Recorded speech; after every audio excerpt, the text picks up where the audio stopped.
warahmatullahi wabarakatuh. Halo teman-teman, perkenalkan nama saya Mariam dengan nomor NIM 223568. Saya dari Prodi Manajemen, saya mahasiswa Universitas Primagraha. Pada kali ini saya akan menjelaskan materi tentang sumber daya manusia.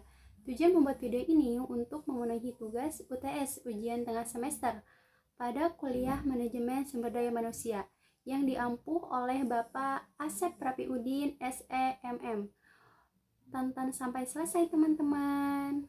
Di sini ada 7 materi yang bakal saya bahas. Yang pertama di sini ada konsep dasar manajemen, yang kedua ada analisis dan perencanaan pekerjaan, yang ketiga ada perencanaan sumber daya manusia, yang keempat ada rekrutmen dan seleksi, yang kelima penempatan dan pemberhentian, yang keenam ada pelatihan dan pengembangan sumber daya manusia, yang terakhir di sini ada pengembangan karir. Pertama yang bakal saya bahas di sini ada konsep dasar manajemen sumber daya manusia. Di sini ada definisi. Manajemen sumber daya manusia atau SDM adalah proses strategis untuk mengelola, mengembangkan, dan memanfaatkan tenaga kerja guna mencapai organisasi. Jadi, manajemen sumber daya manusia atau SDM itu adalah cara mengatur orang-orang yang kerja di sebuah organisasi atau perusahaan. Tujuannya biar orang-orang itu bisa bekerja dengan maksimal, nyaman, dan sesuai sama target perusahaannya. Jadi, nggak cuma soal ngasih gaji, tapi juga ngurus rekrutmen, pelatihan, pengembangan, sampai memastikan mereka betah kerja di situ. Di sini ada peran manajemen SDM dalam organisasi. Yang pertama di sini ada rekrutmen dan seleksi, yang kedua ada pelatihan dan pengembangan, yang ketiga ada kompensasi dan manfaat, yang ketiga ada manajemen kinerja, yang keempat ada hubungan karyawan, yang kelima ada perencanaan SDM, yang terakhir ada budaya dan keterlibatan. Jadi peran manajemen sumber daya manusia dalam organisasi, yang pertama di sini cari dan pilih orang yang tepat. Karena kenapa? Tim SDM harus jago nyari orang yang cocok sama kebutuhan perusahaan, mulai dari rekrutmen, wawancara, sampai proses seleksi. Yang kedua di sini bikin orang berkembang. Karena kenapa? Nggak cuma rekrutmen saja, SDM juga harus nyimpan pelatihan atau program biar kemampuan karyawan makin oke. Nah, yang ketiga di sini jaga hubungan. SDM harus bisa bikin suasana kerja makin enak, mengurus konflik jika ada konflik, dan jadi jembatan antara karyawan sama manajemen. Nah, yang keempat di sini ada kelola sistem dan kebijakan. Mereka ngatur soal gaji, insentif, aturan kerja, sampai hal-hal yang kayak cuti atau jam kerja. Nah, yang terakhir di sini ada dorongan, motivasi, dan kinerja. SDM punya peran besar buat bikin karyawan semangat kerja. Misalnya lewat reward, proses, promosi, atau program penghargaan. Nah, jadi singkatnya, manajemen SDM itu ibarat tulang punggung yang bikin orang-orang di dalam organisasi bisa kerja bareng dengan baik dan produktif. Materi yang kedua yang bakal kita bahas di sini ada analisis dan perencanaan pekerjaan. Nah, di sini ada pentingnya analisis pekerjaan. Yang pertama di sini membantu perekrutan, pelatihan, evaluasi kinerja, dan menentukan kompetensial. Mendukung perencanaan organisasi dengan mengidentifikasi tugas, tanggung jawab, dan keterampilan yang dibutuhkan. Pentingnya analisis kerja itu kayak ngegali detail tentang sebuah posisi kerja. Jadi kita tahu tugas-tugasnya apa aja, skill yang dibutuhkan, dan tanggung jawabnya. Penting banget karena biar rekrut orang yang pas. Kalau posisi udah jelas, kita nggak bakal salah pilih orang. Nah, bantu nentuin gaji. Dengan analisis ini, perusahaan bisa ngasih kompensasi yang sesuai sama tugas dan tanggung jawabnya. Nah, di sini bikin karyawan paham peran mereka. Kalau udah jelas tugasnya apa, mereka jadi nggak bingung atau kerja asal-asalan. Nah, yang terakhir di sini ada dukungan, evaluasi, dan pengembangan. Analisis ini juga membantu buat nentuin pelatihan atau evaluasi kinerja. Yang kedua di sini ada teknik perencanaan pekerjaan. Nah, teknik perencanaan pekerjaan yang efektif, perencanaan pekerjaan itu tugasnya mengatur tanggung jawab dan proses kerja biar efektif dan nyaman buat karyawan. Nah, di sini ada teknik-tekniknya. Yang pertama di sini ada job enlargement, artinya perluasan pekerjaan. Nah, kasih tambahan tugas yang mirip sama pekerjaan mereka sekarang. Nah, biar tidak monoton. Nah, yang kedua di sini ada job enrichment yang artinya pengayaan pekerjaan. Nah, tambahin tanggung jawab yang lebih challenging atau menantang. Jadi mereka merasa lebih dihargai. Nah, yang ketiga di sini ada job rotation yang artinya rotasi pekerjaan.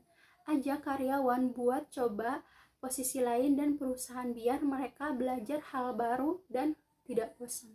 Nah, yang terakhir di sini ada fleksibilitas kerja. Nah, kasih opsi jam kerja fleksibel atau kerja dari rumah biar mereka lebih nyaman dan produktif. Nah, intinya analisis dan perencanaan pekerjaan itu kunci buat nyiptain lingkungan kerja yang jelas, nyaman, dan bikin karyawan betah. Kalau ini nggak diurus, bakal banyak masalah kayak masalah rekrut, tugas nggak selesai, atau karyawan yang tidak puas. Materi yang ketiga di sini ada perencanaan SDM atau sumber daya manusia. Nah, di sini ada langkah-langkah perencanaan SDM strategis. Yang pertama di sini ada analisis situasi saat ini. Yang kedua, perumusan tujuan SDM. Yang ketiga di sini ada peramalan kebutuhan SDM. Yang keempat di sini ada kesenjangan SDM. Yang kelima di sini ada pengembangan strategis SDM. Yang keenam di sini ada pelaksanaan rencana. Yang ketujuh ada monitoring dan evaluasi. Materi yang keempat di sini ada rekrutmen dan seleksi. Rekrutmen dan seleksi, yang pertama di sini ada proses rekrutmen yang efektif. Nah, rekrutmen itu proses nyari dan menarik orang-orang terbaik buat kerja di perusahaan biar efektif. Yang kedua di sini ada langkah-langkahnya. Nah, yang pertama di sini ada identifikasi kebutuhan. Nah, kita harus tahu dulu posisi apa yang kosong dan tugasnya apa aja dan skill apa yang dibutuhkan sama perusahaan. Nah, yang kedua di sini tentukan strategi rekrutmen. Nah, mau nyari dari dalam promosi karyawan atau dari luar, buka lowongan ke pabrik atau ke lainnya. Yang ketiga di sini bikin iklan lowongan kerja yang jelas. Nah, deskripsikan posisi, tanggung jawab, dan syaratnya secara detail biar yang daftar sesuai gitu tuh. Gunakan banyak platform. Nah, pasang lowongan di website perusahaan, media sosial, job portal, atau kerjasama sama kampus. Nah, terus di sini ada screening awal. Dari semua pelamar, pilih yang memenuhi kriteria buat lanjut ke tahap seleksi.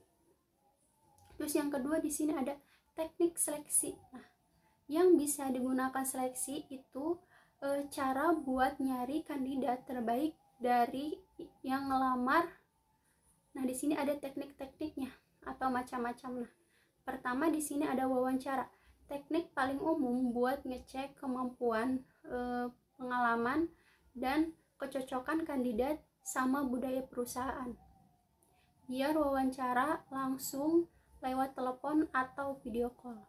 Yang kedua di sini ada teknik kompetensi. Nah, tes kemampuan teknis atau pengetahuan yang relevan sama posisi. Misalnya coding tes buat programmer. Nah, terus ada tes psikologi buat tahu kepribadian, kemampuan berpikir, atau cara kerja kandidat. Nah, studi kasus atau simulasi. Kandidat disuruh ngerjain tugas yang mirip sama pekerjaan. Misalnya di sini ada bikin proposal sama presentasi. Di sini ada referensi cek. Nah, hubungi mantan bos atau kolega kandidat buat tahu protma kerjanya di tempat sebelumnya. Nah, uji coba atau probation. Kadang perusahaan kasih masa pencobaan buat lihat langsung gimana kandidat kerja di lapangan. Proses rekrutmen dan seleksi yang efektif bakal ngurangin resiko salah pilih orang. Jadi investasi waktu dan sumber daya di tahap ini penting banget. Materi yang kelima di sini yaitu ada penempatan dan pemberhentian. Nah, penempatan dan pemberhentian, yang pertama di sini ada proses penempatan karyawan. Nah, penempatan itu intinya naruh orang di posisi yang pas sesuai dengan skill dan kemampuannya, biar prosesnya lancar. Nah, di sini juga ada langkah-langkahnya. Yang pertama di sini ada memahami karyawan. Lihat hasil seleksi, evaluasi skill, pengalaman dan kepribadian mereka. Nah, yang kedua di sini cocokin sama posisinya. Nah, pastikan tugas di posisi tersebut sesuai sama keahlian si karyawan. Jadi mereka bisa perform maksimal. Nah, yang ketiga di sini ada orientasi karyawan baru. Nah, kenalin mereka sama budaya perusahaan, aturan, rekan kerja dan tanggung jawab biar cepat adaptasi. Nah, yang keempat di sini ada monitor dan evaluasi. Nah, awal-awal pantau kerja karyawan buat lihat apakah mereka nyaman dan cocok di posisi itu. Kalau enggak pas, bisa dipertimbangkan buat rotasi atau pindah tugasnya. Penempatan yang baik bikin karyawan lebih produktif dan puas sekaligus ngurangin resiko turnover. Yang kedua di sini ada etika pemberhentian karyawan. Pemberhentian atau PHK itu hal sensitif, jadi harus dilakukan dengan cara yang sopan dan manusiawi. Beberapa poin yang harus diperhatikan. Yang pertama di sini ada alasan yang jelas. Pastikan alasan pemberhentian itu valid, jangan ada unsur diskriminasi.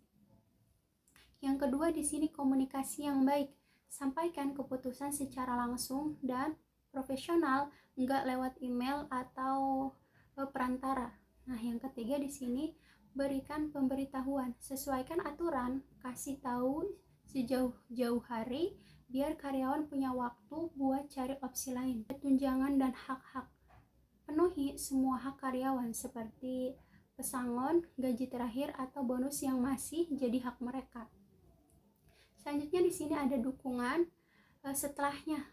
Kalau kemungkinan kasih referensi kerja atau bantuan cari peluang baru.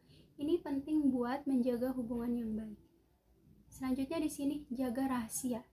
Jangan sebarkan alasan pemberhentian ke karyawan lain atau enggak perlu demi menjaga privasi.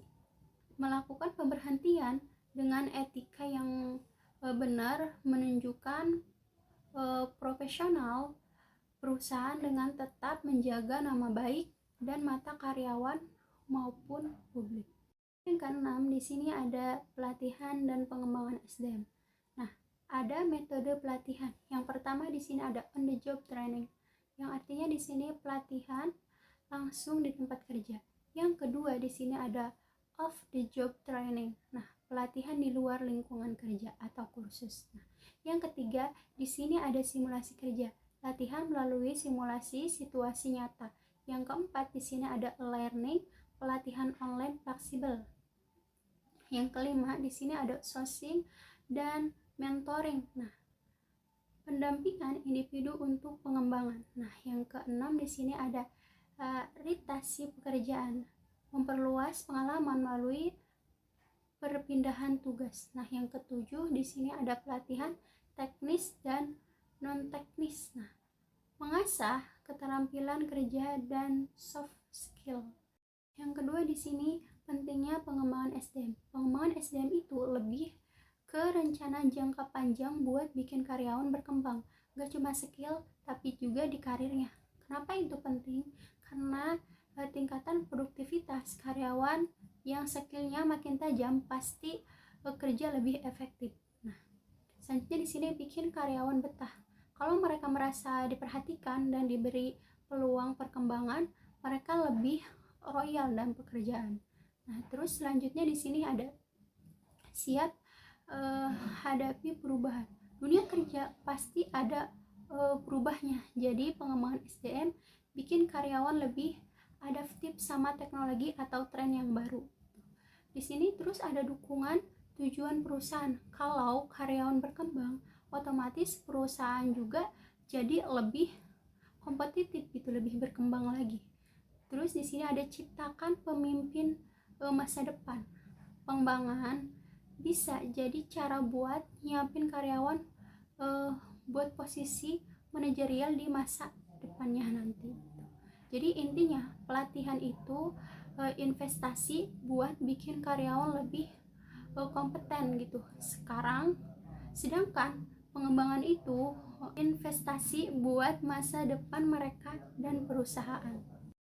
Materi yang ketujuh atau yang terakhir di sini ada pengembangan karir.